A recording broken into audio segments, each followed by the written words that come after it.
nibyo reka basuze kandi bahe ikaze bifurize kugubwa neza kuri tariki ya 23 z'ukwezi kwa 12 umwaka w'2025 rero aho tujye kuba twareba amwe makuru agezweho ari guturuka ku butaka bw'Uburasirazuba bwa Repubulika Iharanira Demokarasi ya Kongo bijyanye n'intambara ikomeje gukorwa n'abagize itsinda ry'umutwe wa 23.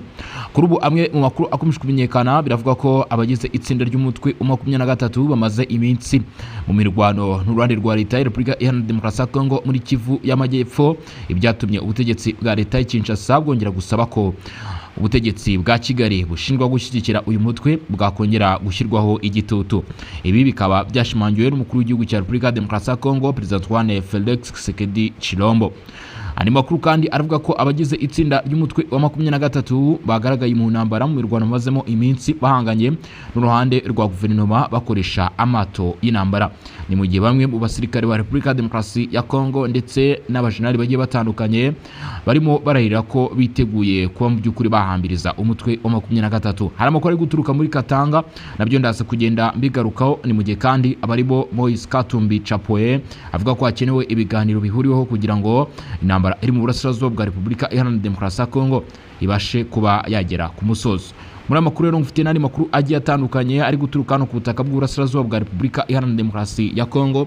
Umujyi wa Goma bikavuga ko udatekanye ni nyuma yuko hari hateguwe imyigaragambyo ku munsi w'ejo yari yateguwe n'abagize iri tsinda y'umutwe wa 23 igamije kwamagana icyemezo cyo gukora ndetse no gusora izi nyeshyamba mu bice bakomeje kugenda bigarurira.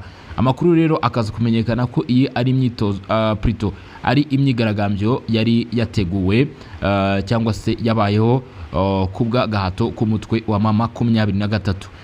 Amakuru yandi y'ingenzi tugomba kuza kutangariza nuko kugeza kuri ngubu ubutegetsi bw'Kinshasa uri gutegura operation zo kwigarurira ibice bigiye bitandukanye bikomeje kugenda bifatwa n'umutwe wa 23 muri Kivu y'Amajyepfo. Turaza kureba rero ibijyanye n'imirwano yose, turanyarukira mu mujyi wa Uvira turebe uko byifasha. Amakuru ari guturuka yo nayahe, ibyo byose nuze gucikwa ni hano kuri Region Info hamwe mu by'ukuri n'umutaramu cyane Bosco. Ku bantu bamaze gukanda subscribe cyangwa se sabone reka mbashimire cyane kuba tarabikora rero nicyo gene na kukanya.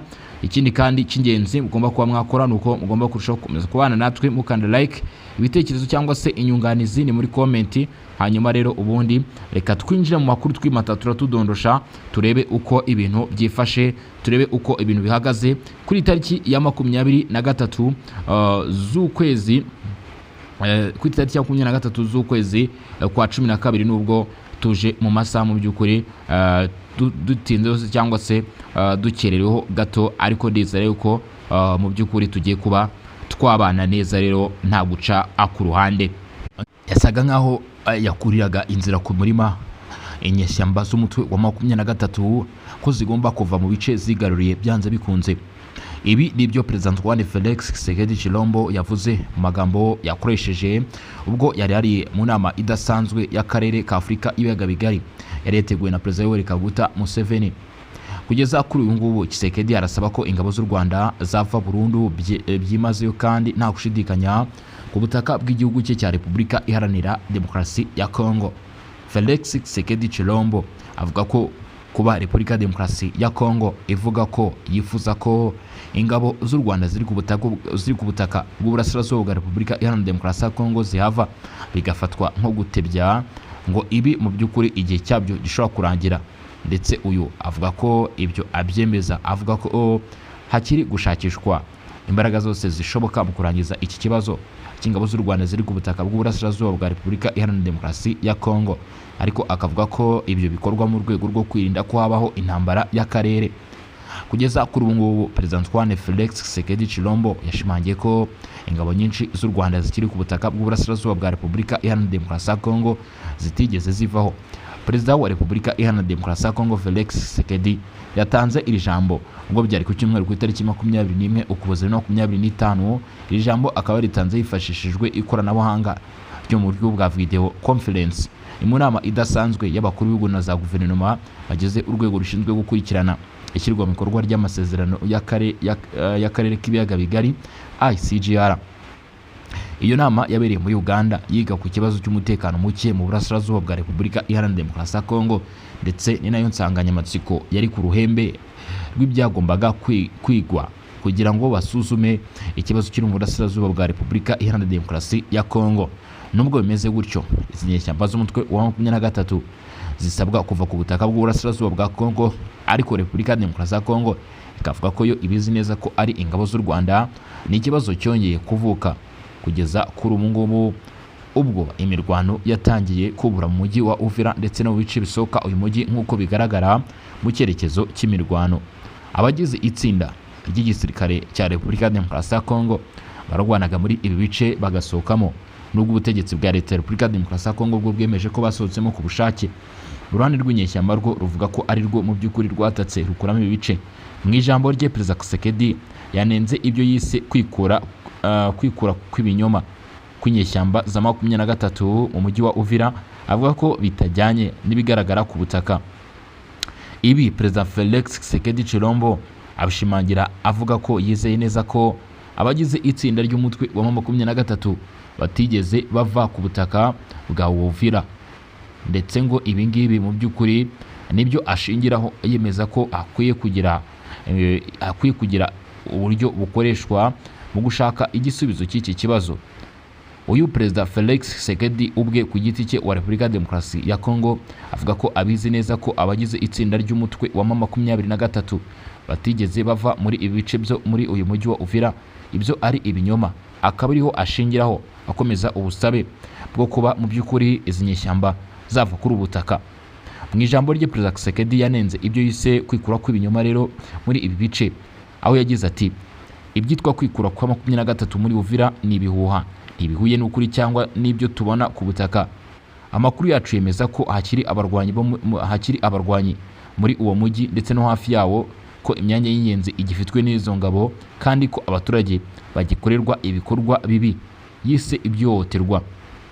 Yasobanuye ko akurikijwe amakuru afite, ati haracyari abarwanyi bafite intwaro muri uwo mujyi ndetse no mu nkengero zawo, ko hari ahantu h'ingenzi hakiri mu maboko yabo, kandi abaturage bagikorerwa ibikorwa by'ihohoterwa ndetse n'itotezwa. Perezida wa Repubulika Iharanira Demokarasi ya Kongo atangaje ibi, aho Perezida wa Repubulika ya Demokarasi ya Kongo yanashimangiye ko itangazo ryo kwikura kw'izi nyeshyamba muri bice ritakurikiwe no kubyemeza ku mugaragaro, ndetse ridashobora gufatwa nk'ukuri. Agaragaza ko ubwizerwe bw'inzira yari yose y'amahoro bushingira ku bikorwa bifatika kandi byemezwa, atari ku magambo gusa. Uyu mukuru w'igihugu yongeye gushimangira ko icyo Repubulika ya Demokarasi ya Kongo isaba atari kwimura ingabo cyangwa se guhindura aho ziri, ahubwo ari ukuvana burundu byuzuye kandi nta gushidikanya ingabo z'u Rwanda ku butaka bwa Kongo hakurikijwe amasezerano n'imyanzuro byemejwe n'inzego zinyuranye.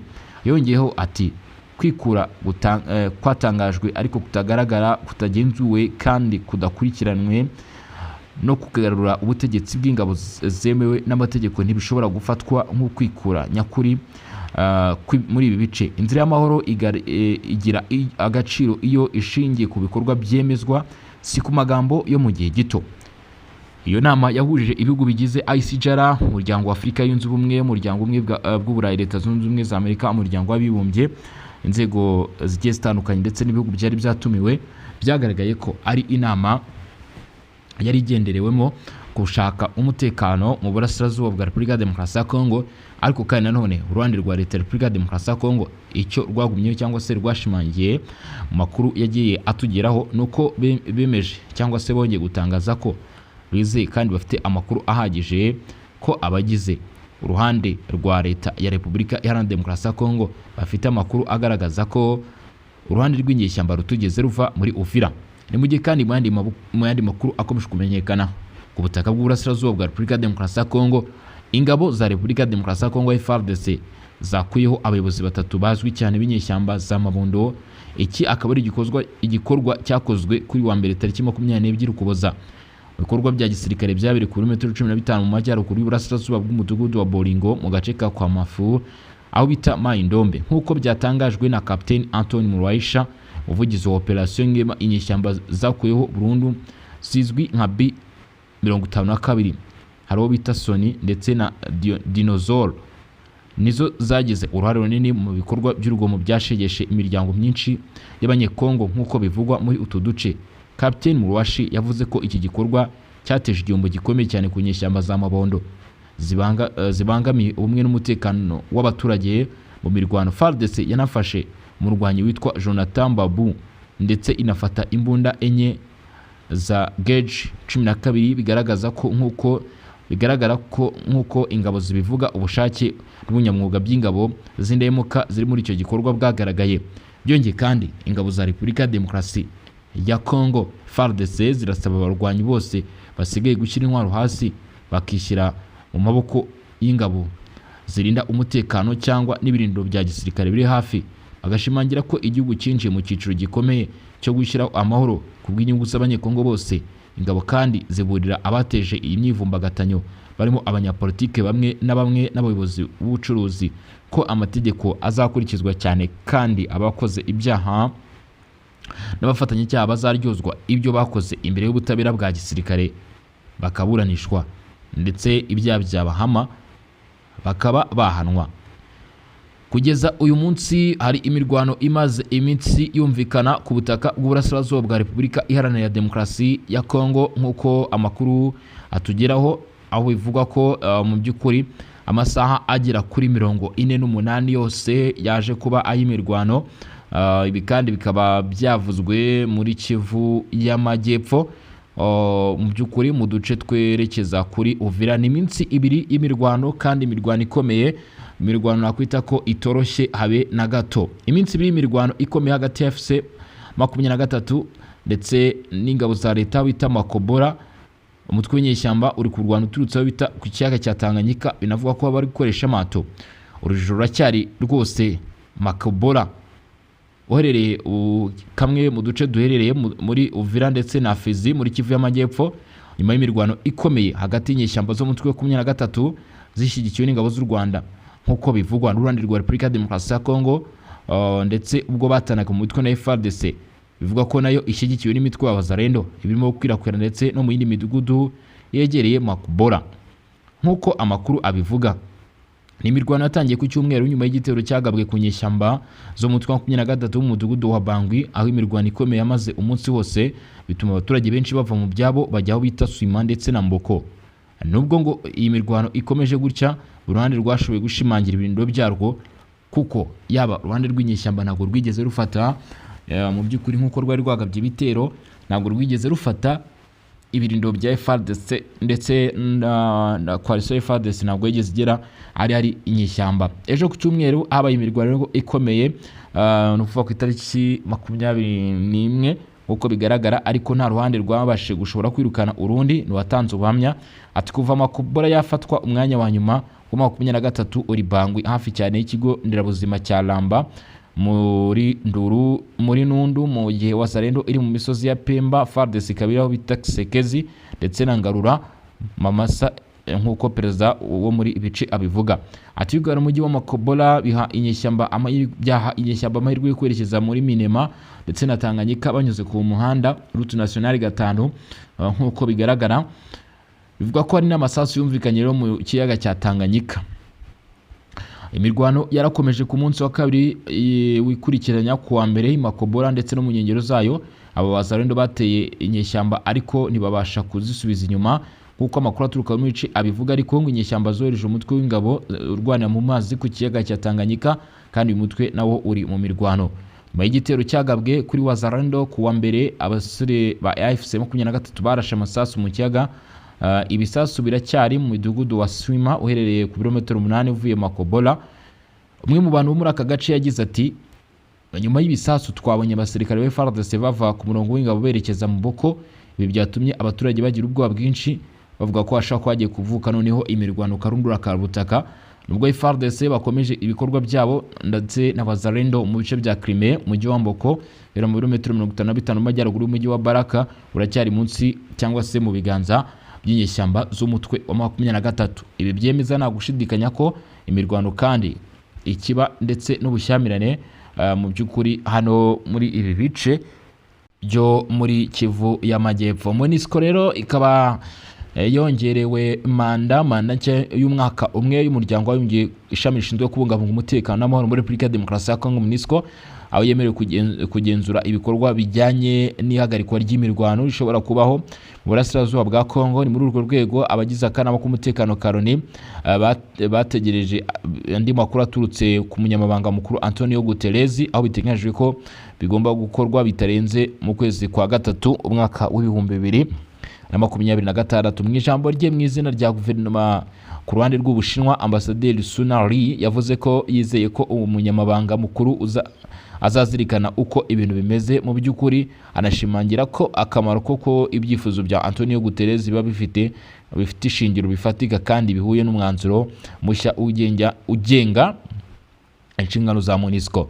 Ati uyu ni umwanzuro uteganya ko umunyamabanga mukuru agomba gushyiraho ibitekerezo bya MONUSCO kugira ngo ashyigikire ishyirwa mu bikorwa by'ihagarikwa ry'imirwano. Twiringiye ko umunyamabanga mukuru azazirikana byimaze uko ihagarikwa ry'intambara rihagaze ku butaka n'ubushobozi bwa MONUSCO, kandi agasobanura neza uruhare n'inshingano z'ubutumwa. Ibitekerezo bigomba kuba bifite ireme, bifatika kandi bihujwe n'umwuka w'umwanzuro 2808, inyandiko mu by'ukuri igaragaza ko amahoro akwiye kuba yagerwaho. Ambasaderi Sun Li w'Ubushinwa yemeza ko igihugu cye gishyigikiye ubusugire bw'ubutaka bwa Kongo, aho yizera ko inshingano za MONUSCO zigomba kandi guhuza imimerere. Yongeye ati inshingano za MONUSCO zigomba guhindurwa hakurikijwe ibintu uko bigenda bihinduka mu gihugu kugira ngo hirindwe ingaruka z'amakimbirane, kubungabunga amahoro n'ituze mu burasirazuba bwa Kongo no mu karere kose. Dushyigikiye byimazeyo ibikorwa bya Kongo byo kubungabunga ubusugire bw'igihugu, ubwigenge ndetse n'ubusugire bw'ubutaka, ndetse no kugarura ubuyobozi mu burasirazuba bwa Kongo vuba bishoboka. Byongeye kandi Ambasaderi w'Ubushinwa yasabye iyi nama y'umutekano kurinda ubwigenge bwa MONUSCO nk'uko abivuga. MONUSCO ntigomba gukoreshwa mu nyungu za politiki. Ati MONUSCO igomba kuba yajya hariya igakora ku nyungu z'abaturage. Ubushinwa bwatoye kandi bwemera imbaraga z'abashyigikiye amasezerano kugira ngo habeho ubwumvikane hagati y'impande zose. MONUSCO iyobowe na Loni kandi ishyira mu bikorwa inshingano yahawe n'inama ishinzwe umutekano. Ati dushyigikire MONUSCO igomba kuba ishobora kugira uruhare mu gushyigikira inzira y'amahoro muri Kongo, ariko nta gihugu na kimwe kubera inyungu z'ubwikunde kigomba guza MONUSCO na gahunda yacyo ya politiki. Inama ishinzwe umutekano igomba kubungabunga ubwigenge, kutabugama n'ububasha bwa MONUSCO no kubahiriza amahame shingiro agenga amahoro.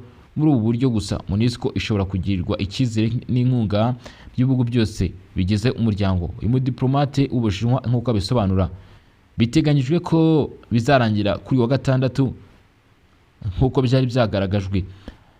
Inama y'umutekano yahise yongerera inshingano z'umuryango w'abibumbye kubungabunga umutekano muri Repubulika ya Demokarasi ya Kongo zingana n'igihe umwaka wose.